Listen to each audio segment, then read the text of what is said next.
What you're telling me that the reason you placed your daughter in foster care was because she was a behavior problem. And my health.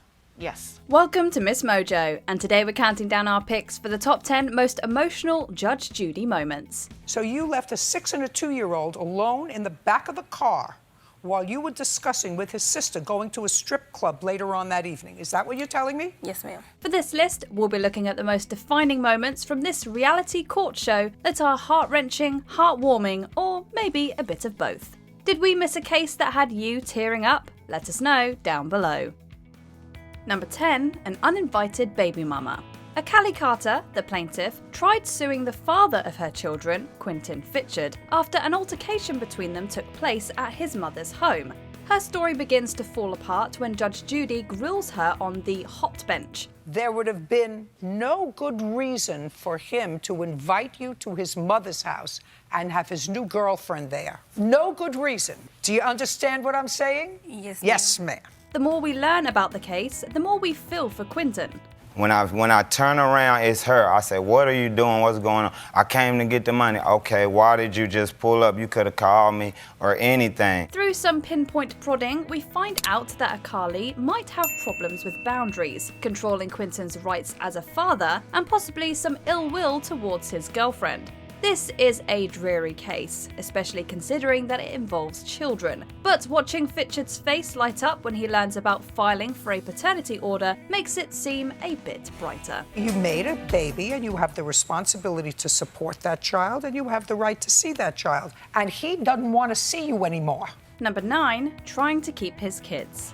Parents have to make some tough choices when it comes to their kids, but this one just breaks our hearts. Carmela Minacci and her mother-in-law Nancy aim to sue the father of Carmela's kids, Joshua Mendez, for claiming her children on his taxes. Mr. Menendez claimed the 2 boys on his tax returns for the year 2016. Right. And I don't know why, because he didn't see them in that year. Judge Judy tries to establish a timeline of the events and makes it clear to everyone how unfit Carmela and Nancy were as caregivers. And in October of 2016, Child Protective Services is going to remove all the children because both of them are drug involved. It's then that we stumble upon the gut-wrenching decision Joshua had to make when he fell on some really tough times. Didn't want to do it, but due to being homeless at the time and not actually having a place to stay, I thought it was a good idea, which was my stupidity, thinking that the kids can stay with their mother until then. He ended up on the streets and decided to give up custody of his kids so they could live a better life.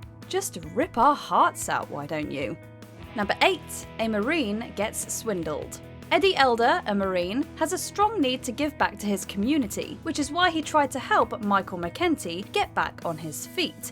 He welcomed him with open arms by letting McKenty into his home, buying him a truck for his job, and even paying for an acupuncture session. He paid for everything. He drove me up in his car. So he came down to California. He came down the first that I met him. He had gave me an acupuncture appointment. I had never met him before and told me to meet him there. So this charming veteran managed to pull a chuckle from our favorite judge too. I only fear God and you a little bit. Well, Mr. Elder, I hope in that order.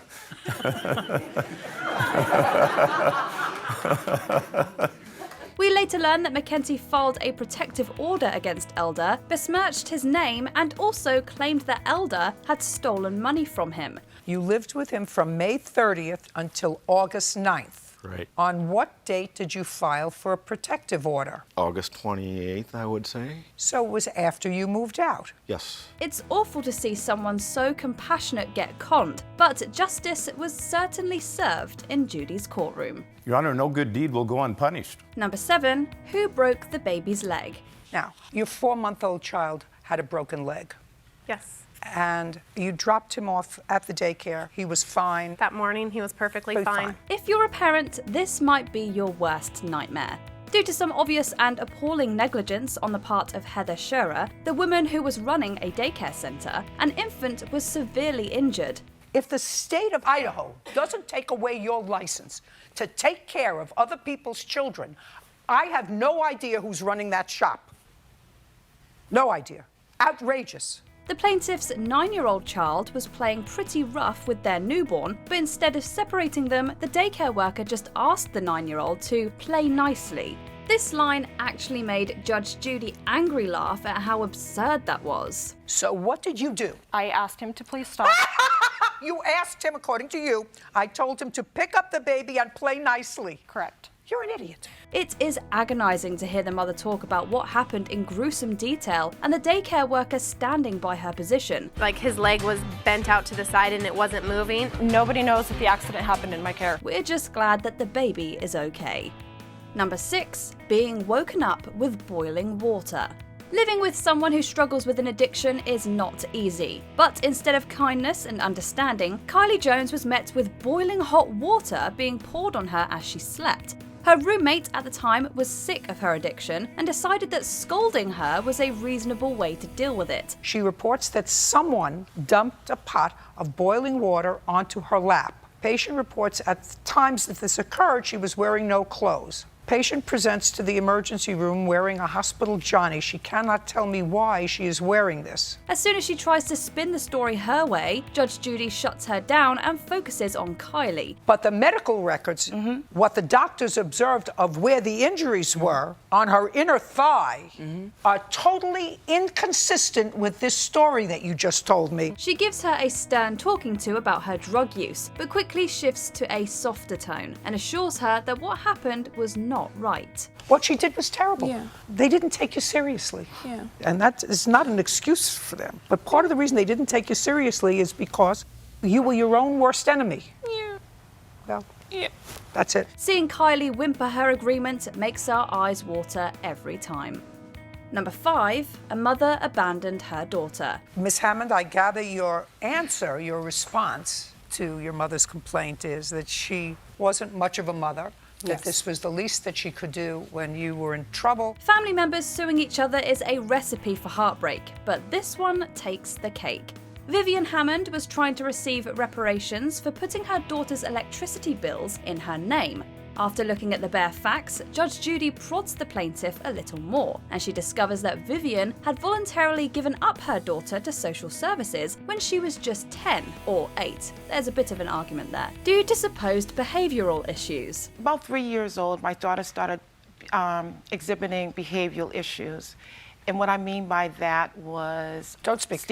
stealing, lying, swearing, and it continually got worse. Judge Judy is far from pleased after hearing this, and makes that very clear. I'm not following the whole story. All I know is usually when you have a child who's 10 years old who's a behavior problem, you don't send that child to live with strangers, especially if you only have one child that you have to deal with. You can see how distressed and disheartened her daughter is as her mother pleads her case, and it's pretty difficult to watch. Number 4, a man's best friend brings him to tears. You're probably feeling a little down after these last few entries, so here's something to cheer you up. In this case, a man was reunited with his kidnapped dog. What the dog? That's baby boy. Hey, boy. Hey, baby boy. Madam. Hey, man. The defendant claimed that she had purchased the dog and that it was rightfully hers. The question is this his dog? Judge Judy, being the professional that she is, heard both sides before going all King Solomon in the courtroom. She asked the dog to be brought in, which made the spectating audience gush. But what hit us right in the feels is when Judge Judy asked for the dog to be placed on the floor. Put the dog down. Put the dog down. Don't. Yes, that's him. That's baby boy. That's baby boy. He does that to everybody, Miss Your Honor. This little pooch darts straight for the man and makes him bawl his eyes out. Number 3, grieving mother sued for non-payment of son's burial. When it comes to a case as sensitive and saddening as this, there are no real winners. A funeral home owner had to sue a woman who had not paid her dues for her son's funeral. You wanted a proper burial for your son, which you considered was a proper burial. Yes, ma'am. The company did offer a free burial service to her, but the defendant, Cheryl Torres, wasn't keen on that. She asked for a proper funeral, which cost her $3,000, even though she was not able to pay for it. Of course, what I assume is you did a funeral for her that she was satisfied with, But ultimately, she did not get this grant. That is correct. The part that stings is when Judge Judy tries to understand why Cheryl would choose an option that she couldn't afford. And then why did you stop? And it's not that I so much stopped, it's that it was getting too hard that my bills weren't fitting with everything else. This was a clear-cut case, and thankfully, it wasn't drawn out too long. Number 2, Judy gives a drug user some advice. Did you ask her for money for a drug test? Yes, yeah. On what date? Do you remember? Don't remember exactly the date. On what date did he ask you for money for a drug test? Jason Stemple was not in a good place when he appeared on Judge Judy. He had borrowed money from the plaintiff under the pretense of spending it on a drug test. And he told me that I had to move out, and he said he'd paid for the drug test, and I said there was no way you could have paid for a drug test at 9:30 at night. And he said? Eventually, I got it out of him that he had paid for heroin. He obviously is in the wrong, but the combination of being unable to answer simple questions and his general confusion will make you feel horrible. Judge Judy ruled in favor of the plaintiff and then gave him some strict but sincere guidance. You need some help. Do you understand? Okay? If you need us to assist you in getting some help, we could do that. But I'm going to suggest to you, you're 31 years old. If you want to be 32 years old, you better get yourself some help. She offered to help him out, and the toll the weight of her words takes on him is plain in his expression. Before we continue, be sure to subscribe to our channel and ring the bell to get notified about our latest videos. You have the option to be notified for occasional videos or all of them. If you're on your phone, make sure you go into your settings and switch on notifications. Number 1, mother sues grieving mother for damages to her car. Nelda Bailey lost her daughter in a car accident after driving Wendy Moore's car. Was your daughter killed instantly in the car? Yes, ma'am. Wendy sued Nelda for the damage sustained to her son, who was in the passenger seat, and her car. Judge Judy became furious when it turned out that Wendy had actually left the keys in the car and let the children drive around as long as they stayed within the property. I never gave her permission to drive the car, period. You don't have to! You gave them the method.